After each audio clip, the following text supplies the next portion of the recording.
Alright, welcome back to MI Mill Syrup, guys. Today we're going to take a look at that Enfield. I told you I would shoot it because it got cleared by a gunsmith. So we're ready to rock and roll. I already did a test fire on her beforehand. That guy is hanging around somewhere. I don't know where I put that piece of brass, but we got the ammo here. These are fully reloadable reproduction of the originals. I did not bring any originals. I got these recently and I wanted to give them a shot. And you can see these are beautiful 303 British. I'm going to show off the bottom of that. Not sure if you'll be able to focus on it, but you can see it also, I found out these were made the exact same way they made the original ones. 303 British was a straight wall and everything like that. And originally, they were able to get all that black powder deep in there, press that bullet on as they were crimping it down, and it would actually form into that 303 British. Later, they just used cordite, so they dropped their cordite in there, which is essentially TNT in a cartridge. After that, they went to the non-corrosive stuff that we use today. That usually was in World War II. So any of those mill syrup ones for 303 British, non-corrosive. You see the 8mm Mauser, they're usually corrosive, especially if they're Turkish. The Greek ones for 303 British, post-war may be corrosive. I have not shot them because I don't know. I'm still looking into all of that. But let's take a look at the gun here real quick. As you can see, this guy is a No.1 Enfield. It's missing the wood piece because we still haven't been able to get this screw out.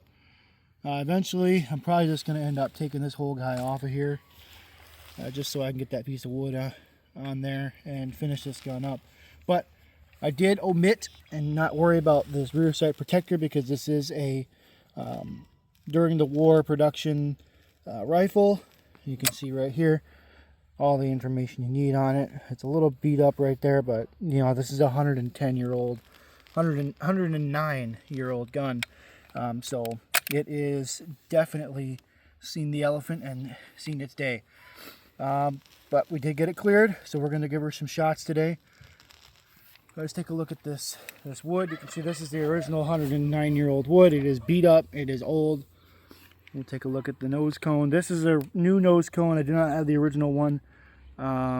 You will see. Let me make sure she's clear. Clear. We will look at the nose cone real quick. It's the only reason I cleared it. The numbers do not match the numbers that are on the receiver right here. And you see that X there means it was taken out of service. There are a bunch of other marks underneath here. Those basically mean that it was, excuse me, all the different places it went to. So after it left, it ended up in all those different places, and they put all their cartouches on. Oh, let's see here. I got the correct number 3. This is the original. That's why it's kind of wobbly. The safety does work in the safety position, but you do have to have it cocked for it to lock into the safety, and it moves your trigger and sear out of the way of each other. Right there. It also blocks the cocking piece, so it can't go in. That's what this little button here is. It pushes in. We have our stripper clip loader. It does work. I have put a stripper clip in and then I had to reload it. It sucks. I don't recommend it unless you're planning on going to war. So we'll take another look inside. Here's the magazine. It is a removable magazine. They did not intend for them to remove all the time, but it was more for maintenance and so that you could swap them out easy. This is broad arrow marked. Right there, you can see the broad arrow and all the other cartouches that go along with her. I haven't deciphered everything on them, but I know that the number 4 that sits on there does not mean this is a number 4 Enfield. That just means that this is the serial number for this specific magazine. I'll get that guy popped in there. As you can see, you got to pop her in real tight. It works pretty well. We're not going to go into any of the internals, but we are going to show this guy comes out. And you can see from where I shot that last one, it blasted all that sealer on there, which is no big deal. That comes right off. We're not going to worry about it. And then these do come on. These do go on like a screw, so put that back in there. This is your retaining spot there for the bolt, and then you see the bolt goes through the bridge there. The cocking piece meets with your sear and your hammer, and it holds it in. That's how you cock on close with an Enfield. It does not cock on open like a Mauser would or any other type of rifle that does that cock on open. This one does cock on the close. On a cock on open, when you pull the pull the hammer up, it cocks it back. You can see this one kind of does that, but it just kind of gets it in position. And then when you finally load a bullet in, there would be a bullet there. A cartridge, I mean. And then you close it, and you can see the cocking piece went back. And then we're going to dry fire her real quick. You can see that cocking piece flew right forward. So what we're going to do now is give her the shots that you guys all want to see. We've shown her off in nice detail. Let's give her some shots. Let's put our Hearing Pro on. We're going to shoot 3 of these guys today. They are expensive, so I'm not going to go overboard. We're going to do a short video of this as well. You got to be careful not to get a rim lock on these guys, because they will lock up on each other. Oops, go. So you kind of got to stagnate them. They are a rimmed cartridge, as you can see. I'm just going to show the rimmed cartridge. So that extractor actually grabs onto the rim of that bullet and pulls it in. I think I loaded 4. Did I load 4? I did. Yeah. Oh well, let's shoot 4. How does that sound? Okay, so we'll make sure everybody's clear. Make sure nobody's behind the backstop there, and we'll give her some shots. Now remember, this is a battle rifle, so this guy is powerful, this guy is loud. Woo.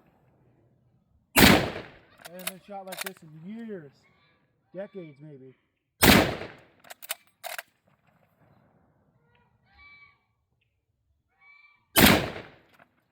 Oh, we got a lock of some kind. We're going to stop right there, and we're going to reassess. So you can see I cannot open this gun. Oh, that's why. See my loosey-goosey right there. Fell backwards. That's why you got to be careful. But we did finish off all our ammo, so we're nice and safe. We know we did 4 shots. We loaded in 4, so we're good to go. Alrighty. We'll take her back over here. We'll get some nice images of her.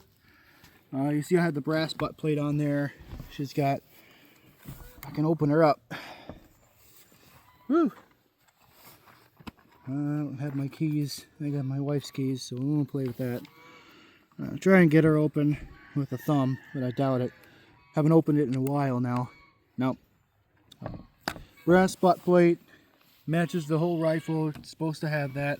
Do have the rear and the front on this one. I will get a new one for this, and you can feel how hot that barrel is now, even after just 4 shots. So that's why they needed these covers on here, so that you wouldn't overheat yourself, overheat your rifle, burn yourself.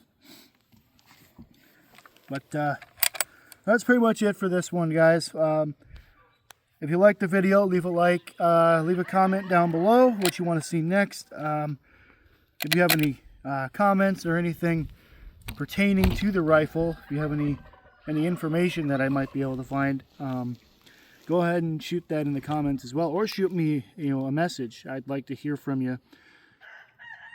Consider subscribing if you want to see more of this, and we'll see you later. Thanks. Bye.